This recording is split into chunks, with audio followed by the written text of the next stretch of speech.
Hello. Welcome back to my channel, Central Arkansas Real Estate with Bobbie Ann. If you are new to my channel, don't forget to subscribe and hit that little bell for notifications so you don't miss anything.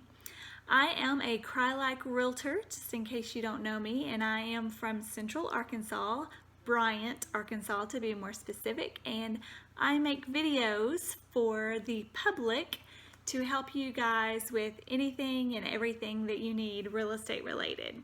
We talk about buying, selling, closing, everything. So if any of that interests you, or if you're in the market to buy or sell, or if you just want some general information about real estate, check out all my videos and don't forget again to subscribe. Today we're going to answer the question, how much house can I afford? And why that question is very important to know up front. So if you are interested, stick around. We're going to cover that right now.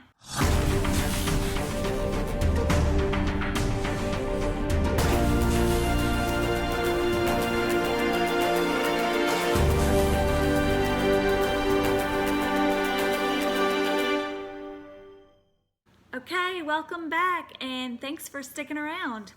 So, buying a house is one of the biggest decisions, and a lot of times it's one of the biggest purchases that you'll ever make. And in this video, we're going to cover things like what is a DTI and what is monthly gross income versus your monthly net income. How does a lender give you a mortgage approval anyway? What do they do to get you approved, and how do they know how much to approve you for?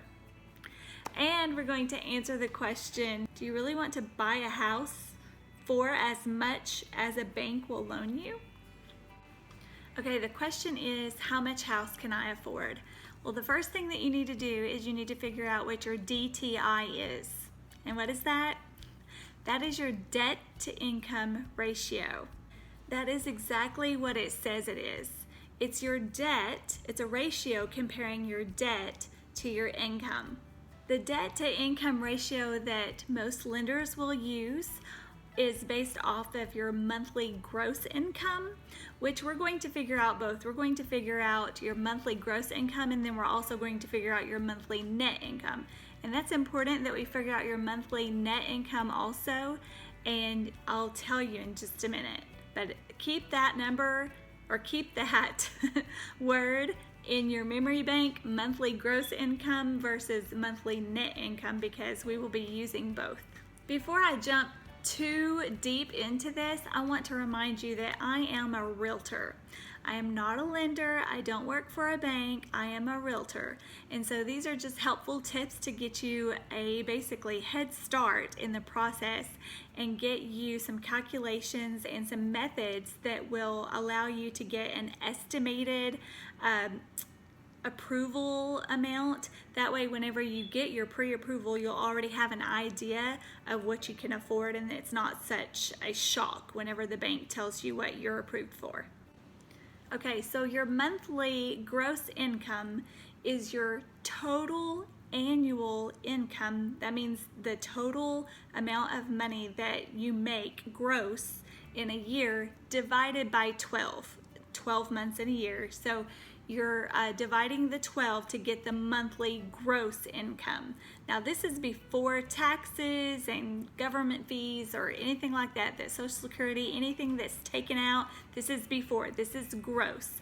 So you're going to take, again, your annual gross income, whatever you make before anything is taken out, and divide it by 12, and that will give you your monthly gross income.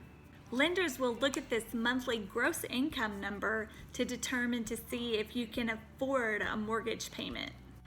Now let's go back to that word DTI, debt to income ratio. A lender will look at your DTI to determine your loan amount that they will approve. The DTI is a percentage, so the higher the percentage of your DTI, the lower the loan approval usually. So you really want, there's kind of like a sweet spot on these debt to income ratios that you want to stay within. And most lenders recommend that your debt to income ratio stay below the 36% range. So 36% is on the low end, and that's a very good DTI. Whenever you get to 43, 45, that's up on the higher end of that sweet spot, and there you're getting kind of risky on whether you would get approval or not. Now you can get a lender approval with a higher DTI, however your approval amount may be lower.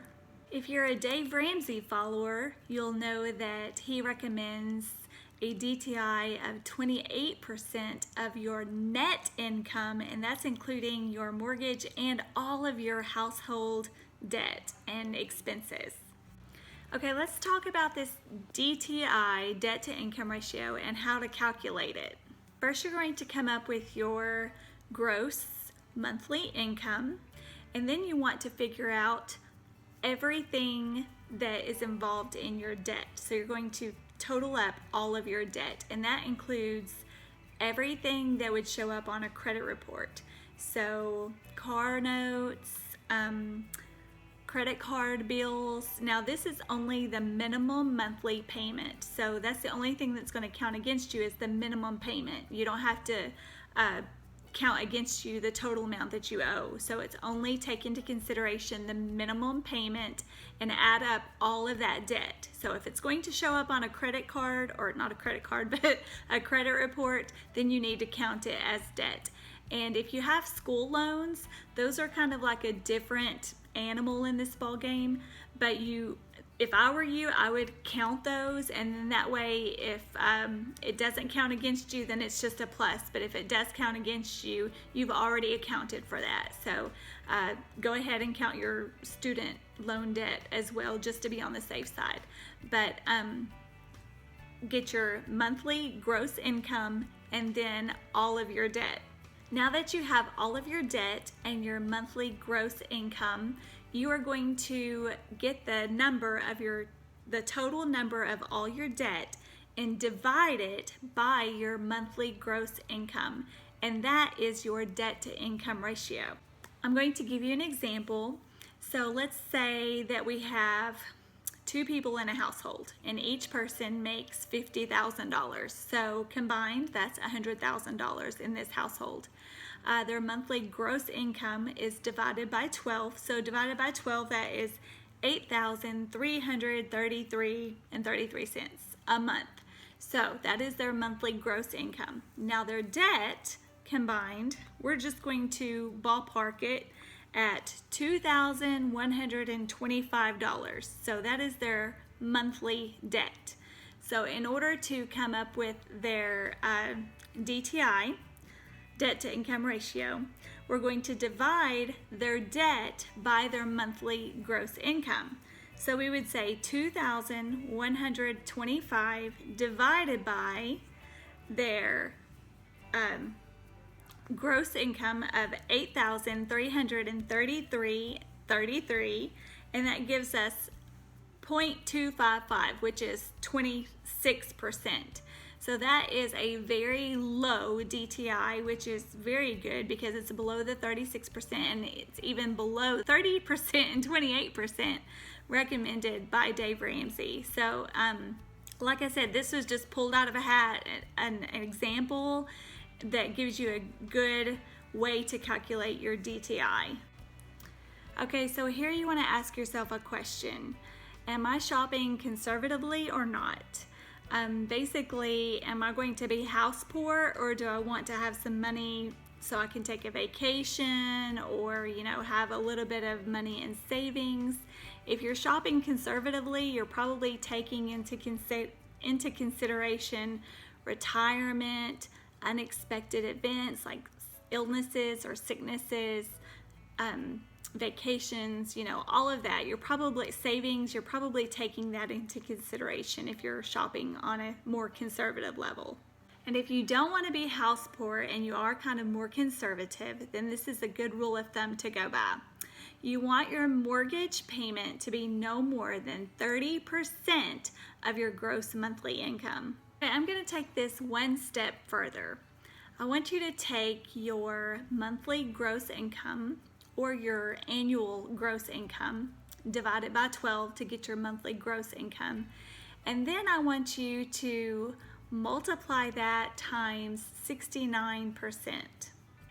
So what you're doing here is you're taking out everything that is taken out of that gross income. So when you actually work and you get paid, you don't actually see what you make. So you might make $20 an hour, but when you get that check, that's not going to reflect $20 an hour. That's going to reflect your take home. So if you multiply this times 69%, that's giving you an idea of what you're able to take home, okay? So the number that you come up with, that 69%, is going to be your take home. And the rest, we're going to say it's going towards taxes and 401k, retirement, everything that's taken out of your check up front, and whatever's left over is that 69% that is called your net income. So that's what you actually have in your pocket whenever you go home at the end of the day. If you're feeling overwhelmed, stop, take a deep breath, because we're on the home stretch. All right, so we have our monthly gross income, and we have our debt, and we have our net income.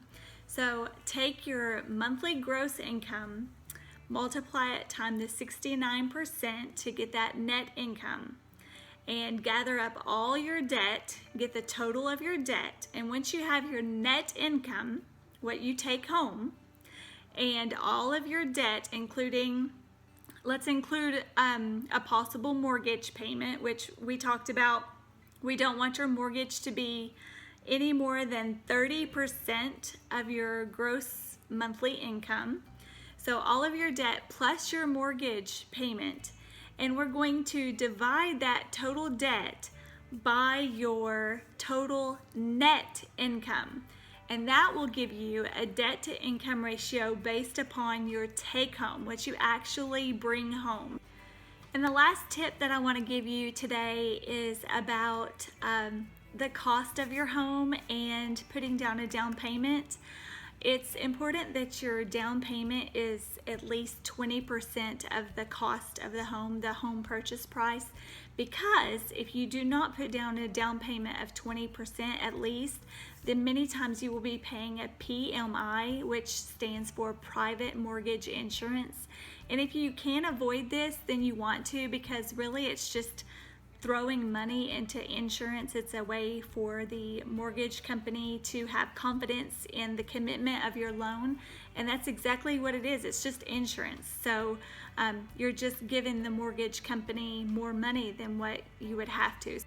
Thank you so much for joining me today. I hope you found this video helpful and informative. If you did, please like and comment and subscribe to my channel. Don't forget, if you have questions, leave them in the comments and I will try to reply as soon as possible and get your questions answered. And stay tuned for new and upcoming videos all about real estate. Until then, I'll see you next time. Bye. Don't forget, I've got some free stuff for you in the description.